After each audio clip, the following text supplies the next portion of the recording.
All right, so this week we're going to talk about how to get a job because let's be honest, if you're looking out there in the marketplace, you see what's going on at the airlines and this whole pilot shortage. But what nobody talks about is what's going on for the low time pilots and whether or not it's difficult getting a job and how to actually go and get one. So today we're going to talk about how to better position yourself to get that low time job. Roll the intro.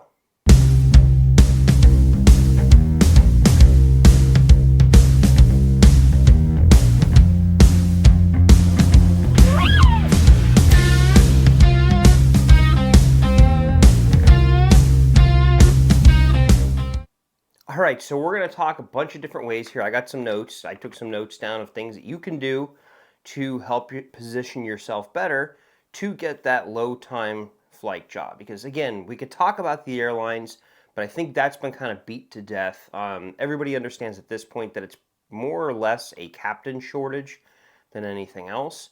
But we're low time pilots. This is general aviation. How do you get that job as an instructor, as a banner tow pilot? Pretty much anything else that's out there that you want. We're going to mainly be specific about how to get a job as a CFI, as a flight instructor, but this will apply to just about anything else. And these are things that I look for when I'm hiring. So number one is your resume. Make sure your resume is completely cleaned up and it's done professionally and looks good.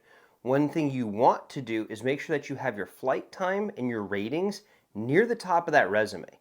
Because the very first thing an employer is going to do when they're looking at your resume is they want to see your flight time and your ratings. They want to make sure you're qualified. Then they'll move down the resume looking at everything else. Because if we're requiring 500 hours total time minimum and you have to be at least a CFII, and I look at your time and your ratings and that's not there, you don't qualify. We're not looking at the rest. So get with someone that's already a pilot. See if you can kind of copy their resume, the layout from that. Hire someone. There's professional resume writers out there, but make sure they have done aviation resumes before so they'll understand that your times and your ratings and stuff go at the top. So that way it's easy to see. Number two is get some FaceTime. Network with people. Be at the airport. Talk to anyone and everyone. There's Facebook groups out there for aviation and pilots and stuff like that. Get involved in those groups. Start talking to people. Make friends because odds are one of those friends that you make is going to be the person that's going to help you get a job. But not only that is sometimes these people you're talking to, you're not going to know really who they are or who they're connected to. You could just be talking to some random person on there, strike up a conversation, you just take it to direct messages, private messages, whatever. You're having a conversation, and next thing you know, you have a job offer because that person actually makes hiring decisions, or they could be a recruiter. You just never know who it is that's on the other end of that. So conduct yourself accordingly because you can go and you can make a name for yourself in that group, and I promise you, there are hiring managers and recruiters and everyone else in those exact same groups. So if you're in there talking smack all the time and being unprofessional in those groups, your name's going to get written down. Then when you want to go and put your resume in, whether you qualify or not, they're going to remember, I remember that guy. He's that guy that's always clowning the group and causing problems and stuff like that. That's not someone we want in the building. That's not someone we want to fly with and spend hours upon hours with in a day. So make sure you go out there, you talk to everyone, you network, because again, people are going to help you get hired as you go up through your time and your ratings and all of that stuff. It sucks, but that's kind of the way of the world. I mean, when you got 1,000 applications sitting on your desk for 2 jobs and everybody's pretty much equal, but hey, you know the guy that works in maintenance and he's willing to come and put in a word for you, guess what? Okay, well, nobody else is getting a word put in for them, so where's your resume go? It goes to the top of the pile. So keep that in mind as you're moving forward through your career as a low-time pilot. All right, number 3, and these next few are going to kind of compound on top of each other. And it's be persistent and follow up. But you don't want to be over the top that you're annoying. So basically, what I recommend is follow up.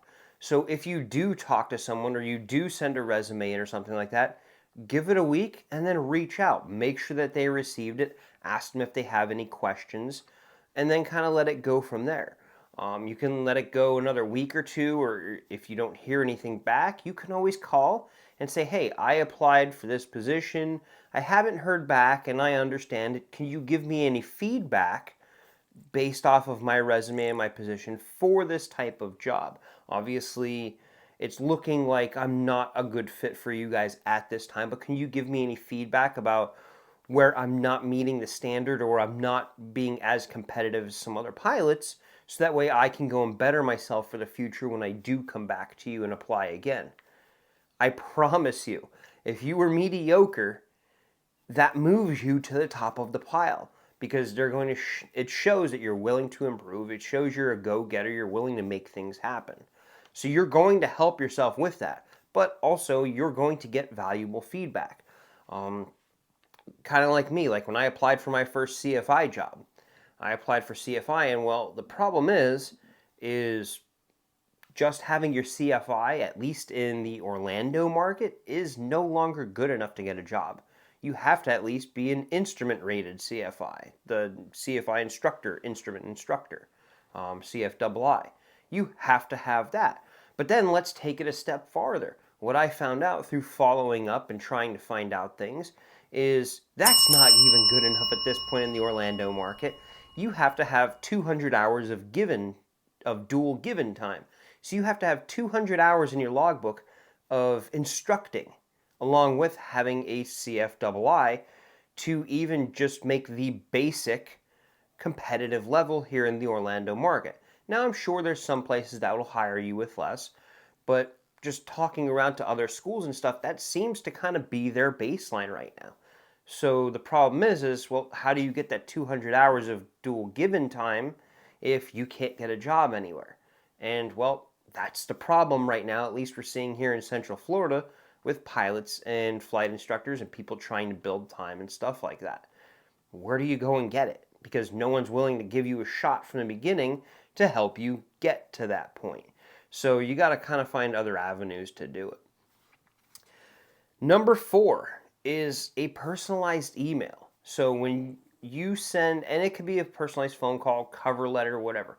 So when you send your resume over, you want to have a personalized email, cover letter, whatever it is. Personalize it from you to that school. Don't just be a copy and paste, and send it everywhere. Tailor it to that school, what their needs are that you can see, and how you can help with that. Because that's the other thing too, is it's not just a you need me situation, it's an I need you situation.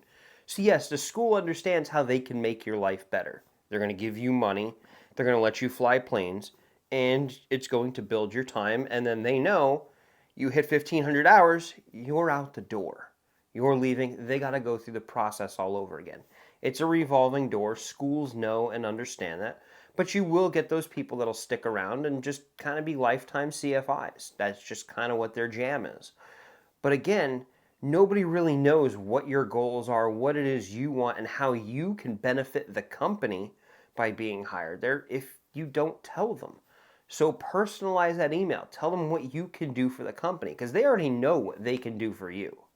But what can you do for that company? What are your goals? What are you looking for?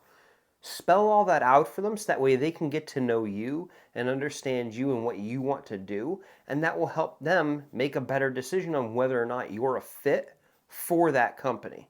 So if you're someone that's not chasing 1,500 hours because you don't care about the airlines, because you just enjoy flying and enjoy teaching and you want to be a lifetime CFI, put that in writing.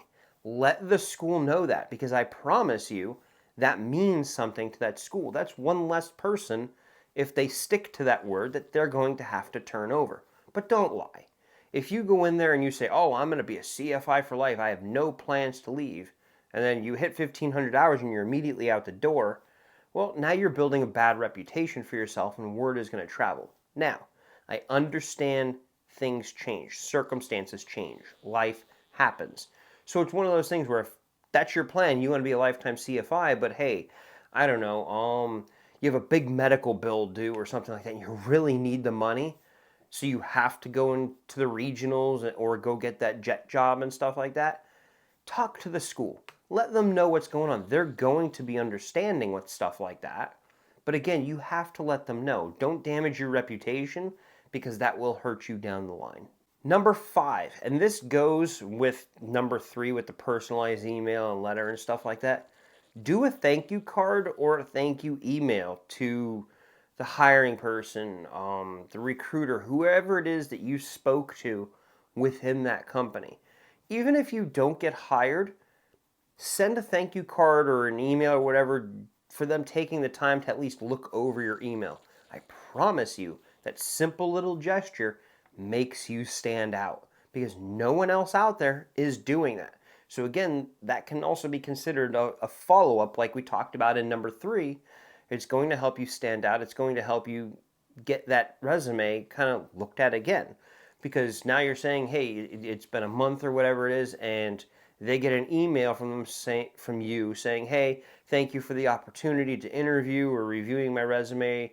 Obviously, I wasn't a fit, but again, thank you for your time. It doesn't have to be anything complex. But I promise you, when they get that email, they're going to go, oh, who was that again? They're going to go look at your resume again. And guess what? You might get hired based off of that thank you email, that thank you card, whatever it is you send them.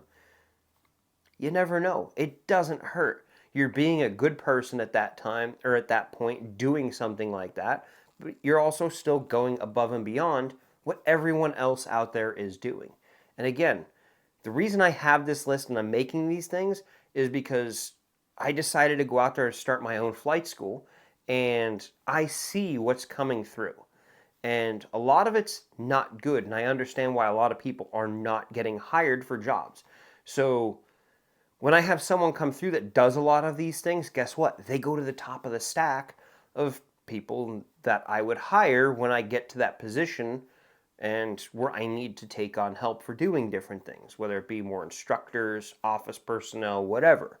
So it's one of those things like go that extra step, and a thank you card, thank you email, even when you don't get it, guess what? It's going to raise you higher in that list because it's going to make them go look at you again and be like, oh, wow, all right, this is a really good person. This is someone we can want around here that we could spend time with and we can kind of put resources into. Number 6 is the obvious one. Stand out with your resume and with everything it is and everything you do. And we're talking ratings, rentals, stuff like that. So a lot of this, if you've noticed, all kind of fits together. Don't just be that pilot that is a CFI or CFII, and that's all you have. You've only flown a Cessna 172, and you want to go get this job. Now, there's nothing wrong with any of that.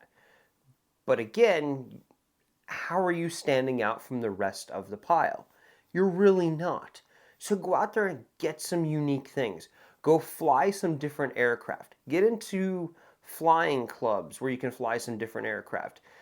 If there's a school that offers a rental program, get some FaceTime with them, get into the rental program, go and rent the plane and just fly their planes. Get familiarized with their fleet.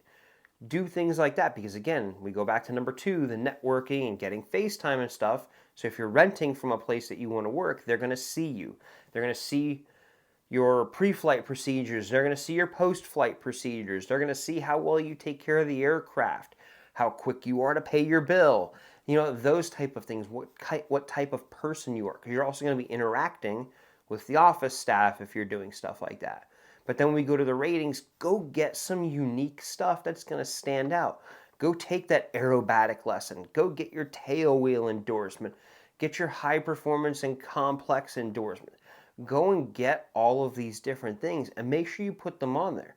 Because if you come in there and you can say, hey, you know what, I got 10 hours of aerobatic training with a ton of spin recovery and unusual attitudes and all this different specialized training that you can go and get in all these different courses, it's going to help you stand out. Because if I have a resume in front of me and they're a CFII and they're 200 hours given, and you're a CFII and you're 200 hours given, but you have tail wheel and you have floats and seaplane, you've done aerobatics courses, you've done some ferry flying, you've done some ag flying, and the other person is just a CFII with the same amount of time given, who's my better hire? I'm going with the more diverse background because you can bring more to the school, to the company with all of those different things.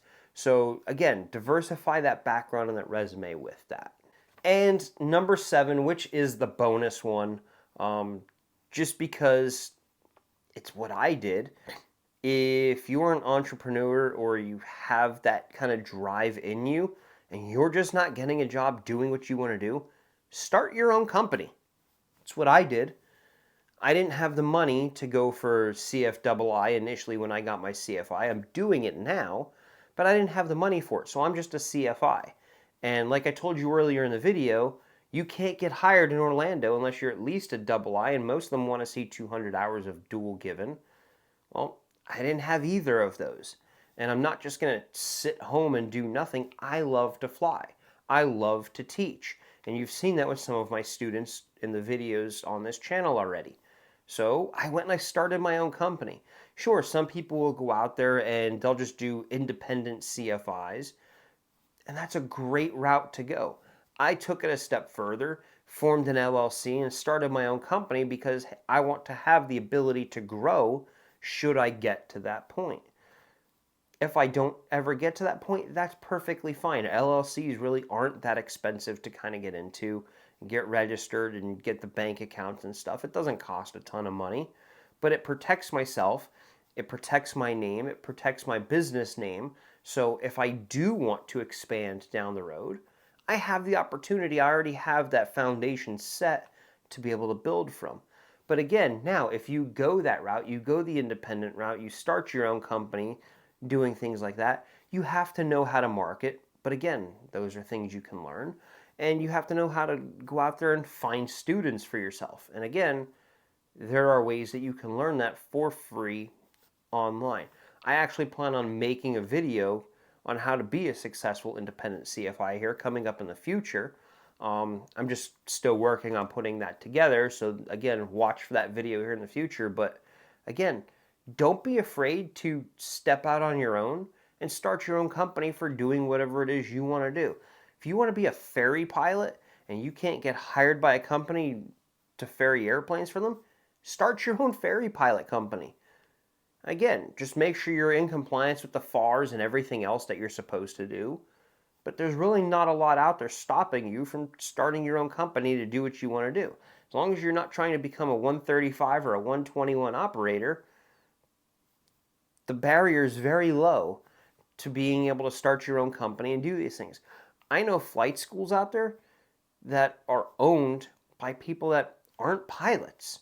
So you don't even have to be a pilot to open a flight school. Now, obviously, you need to hire pilots to run a successful flight school, but you don't have to be a pilot to open a flight school. It's just a business. So you kind of have to look at it from that aspect. It's same thing with being a ferry pilot. You can open a ferry pilot company.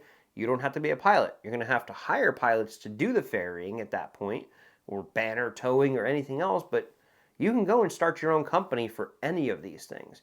So that's what I have for today on how to stand out better when you're trying to get a job as a low-time pilot. I hope it helps someone. If it does, please let me know in the comments below. If there's anything I missed that you have, if you have some other advice that you'd like to add to this for other people, you want to help people, please drop that in the comments below also. And I'll see you next week.